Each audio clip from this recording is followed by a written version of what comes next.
Hello කොහොමද? ඉතින් අද මම ඔයාලට කියලා දෙනවා රසම රස පැස්ට් එකක් හදන විදිහ. අපි බලමු කොහොමද මේ පැස්ට් එක හදන්නේ කියලා. ඉතින් මේකට මොනවද ඕන වෙන්නේ කියලා මම ඕගලන්ට කියන්නම්. මේකට ඕන වෙනවා ලුණු කොළ සුදු ලුණු පොඩියට කපාගෙන, තක්කාලි ලුණු පොඩියට කපලා සහ අමු මිරිස්. ඊට අමතර බිත්තර. මෙන්න මේ පැස්ට් ජාතිය තමයි මම මේකට ගත්තේ. මේකට කියන හරිම නම මම ඕගලන්ට කියන්නම්. ඊට පස්සේ අපි තක්කාලි තඹ ගන්න ඕනේ. මොකද තක්කාලි පේස්ට් එකක් හදාගන්න. තක්කාලි මෙන්න මේ විදිහට උඩින් කතිරයක් වගේ ගහලා මේක උණු වතුර එකකට දානවා. උණු වතුර එකකට දාලා නටන වතුර එකකට වගේ දාලා විනාඩි 5ක් විතර වගේ තිබ්බම හොඳටම ඇති. වැඩි තැඹුණාමත් මේක රසට හදාගන්න බැරි වෙනවා. ඉතින් මේක මෙන්න මේ විදිහට වතුර එකකට දාලා විනාඩි 5ක් විතර තිබුණාම හොඳටම ඇති. ඊට අමතරව මම මේකට චීස්, බටර්, ෆ්‍රෙෂ් මිල්ක් පොඩි එකක් ගත්තා. ඊට පස්සේ තැඹිලි ඉවරුනහම මෙන්න මේ විදිහට ලෙලි ගහ ගන්න ඕනි තක්කාලි එක. ලෙලි ගහලා ඉවර වෙලා මේක ග්‍රයින්ඩර් කප් එකකට දාලා බ්ලෙන්ඩ් කරගන්න තමයි තියෙන්නේ.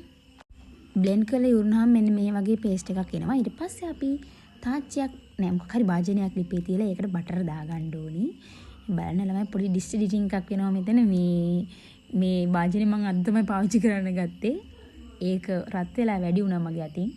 මම ඊට පස්සේ ඕක පොඩ්ඩක් ක්ලිප් ඔෆ් කරලා තමයි ආයි ඉතුරු වැඩ ටික පටන් ගත්තේ. ඉතින් භාජනේ රත් වුණාට පස්සේ තෙල් දාලා ඒකට ඊට පස්සේ බටර් පොඩ්ඩක් දාලා මුලින්ම සුදු ලුණු ටික දානවා මම.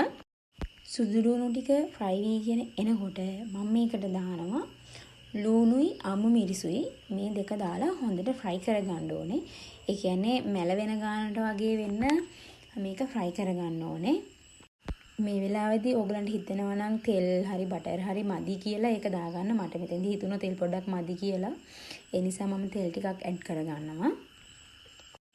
තෙල් ටික ඇඩ් කරගත්තට පස්සේ අපේ ජයලාල් අයියා කියනවා වගේ 120ට නෑ ඊට වඩා පොඩ්ඩක් අඩුවෙන් 80කට විතර හැඳි ගා ගන්න තමයි තියෙන්නේ.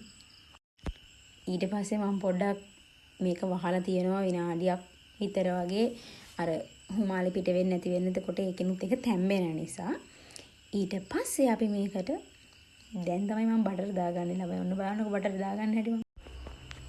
මහා අමාරුවෙන් තමයි මම ඒක දාගත්තේ. ඔන්න බලන්න. ඒ දෙන්නගේ ආදර සම්බන්ධතාවයට මම විරුද්ධ වුණා. කොහොම හරි හැන්දෙයි බටර් එකයි අතර තිබුණා. ඒක හරිම අමාරුයි මම දාගත්තා. දාලා ආයෙත් 120ට පොඩ්ඩක් අඩුවෙන් හැඳි ගාගත්තා.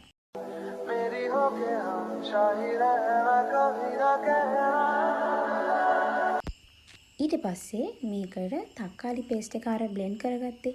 අන්න ඒක දානවා. ඊට පස්සේ අර බ්ලෙන්ඩර් කප් එකේ ගෑවිලා තියෙන පේස්ට් එක ගන්නවා. අතුරු චූටක් දාලා ඔන්න ඔහම දාලා ආයෙත් 120ට හැඳි ගන්න. ඊට පස්සේ මේකට ලුණු කුඩු දානවා. ලුණු දාද්දි පොඩ්ඩක් මගේ අත වෙවුලනවා. මොකද මගේ අතින් ලුණු වැඩි වෙලා කෑම විසික් කරලා තියෙනවා. ඒක නිසා මම ලුණු දාගන්නේ හරිම පයිසෙන්. හරි කොහොම හරි ඊට පස්සේ ගම්මිරිස් කුඩු දානවා. ඊට පස්සේ දානවා කෑලි මිරිස්. ඊට පස්සේ ළමයි ඉතින් හැඳි ගන්න තමයි තියෙන්නේ. මම මේක එඩිට් කරනකොට තමයි දැක්කේ වැඩිපුරම තියෙන්නේ හැඳි ගන්න කොටස් කියලා. කමන්නේ. ඔයා මේක හොඳට හැඳි ගන්න තරමට මේකේ රස හොඳට වැඩි වෙනවා. එහෙම හිතලා හැඳි ගා ගන්න. ඊට පස්සේ මේක දැන් හොඳටම කුක් වෙලා කියලා තේරුණාට පස්සේ මේකට මම දා ගන්නවා බිත්තර දෙක. බිත්තර දා ගන්නකොට පොඩ්ඩක් මේ විදිහට ස්ක්‍රැම්බල් කරලා දාගන්න. මොකද බිත්තරේ ගොඩක් වෙලා අපි භාජනයේ කුක් වෙන්න තියන්නේ නැහැ. එහෙම තිබ්බන් පස්සේ මේ පැස්ටා එකට හරියට මේ පේස්ට් එක අල්ලන්නේ නැතුව යනවා. එතකොට රහ නැහැ. වෙන් විදිහට තිබුණොත් නිකන් ඔම්ලට් එකක් වගේ වුණොත් අපිට මේක සෝස් එකක් වගේ තමයි හදා ගන්න ඕනේ. ඊට පස්සේ මම මේකට දා ගන්නවා චීස් වෙජස් දෙකක්. ඊට පස්සේ මේ දෙකත් අර හොඳට පොඩි වුණාට පස්සේ මම මේකට දා ගන්නවා ෆ්‍රෙෂ් මිල්ක්. ඔයාලා මේකට ෆ්‍රෙෂ් මිල්ක් එක දා ගන්න ගමනොත් පුළුවන් නම් මේක හොඳට මික්ස් කරන්න ළමයි. එතකොට ගොඩක් හොඳයි. මම එක පැත්තකින් පොඩක් වීඩියෝ එක බල තමයි මේ ෆ්‍රෙෂ් මිල්ක් එක දැම්මේ. ඒක නිසා මට ඒක ඇත්තටම අමතක වුණා. ඒ නිසා ඔයාලා ෆ්‍රෙෂ් මිල්ක් එක දාන ගමනුත් මේක හොඳට මික්ස් කරන්න. මේ සෝස් එක ළමයි ගොඩක් රතු පාට වගේ තියෙනවා නම් ටිකක් ලස්සනයි. ඉතින් ඒක නිසා මම මේකට මිරිස් කුඩු පොඩ්ඩක් දාගන්නවා. මිරිස් කුඩු ටික දාලා හොඳට මික්ස් කරගන්න. නැත්නම් අර පුංචි හරි කැටයක් තිබුණොත් අහුවෙන එක්කෙනාට සොරිම තමයි. හරි දැන් පැස්ටා සෝස් එක නම් හැදලා ඉවරයි. දැන් අපි මේකට පැස්ටා ටික ඇඩ් කරගමු. පැස්ටා ටික ඇඩ් කරගෙන හොඳට මික්ස් කරන්න. මේ අත පෙරල 320 විතර හැඳි ගා ගන්න ළමයි. හොඳට මික්ස් කරගන්න මේක. එතකොට තමයි රස. මේක මික්ස් කරන අතරේදී පොඩ්ඩක් අර සෝස් එකේ තියෙන ක්‍රීමි ගතිය මදි වගේ කියලා මට දැනුන නිසා මම තව ෆ්‍රෙෂ් මිල්ක් පොඩ්ඩක් දා ගන්නවා. ඔයාලටත් එහෙම මදි වගේ කියලා දැනෙනවා නම් ෆ්‍රෙෂ් මිල්ක් ටිකක් දා ගන්න. එහෙම නැත්නම් අපි පැස්ටා එක තඹ ගන්න වතුර එක තියෙනවනේ. ඒ කියන්නේ වතුර එකට අපි ලුණුයි පොල් තෙලුයි දාලානේ පැස්ටා එක තඹ ගන්නෙ. ඒ නිසා ඒ වතුර වලින් පොඩ්ඩක් හරි මේ පැස්ටා එකට දාගන්න. නැත්නම් මේකේ තියෙන ක්‍රීමි ගතිය නැති වෙලා යනවා. मेरी हो के हम शाही रहना कभी ना कहना मेरी सुबह हो तुम्ही और तुम शाम हो तुम दर्द हो.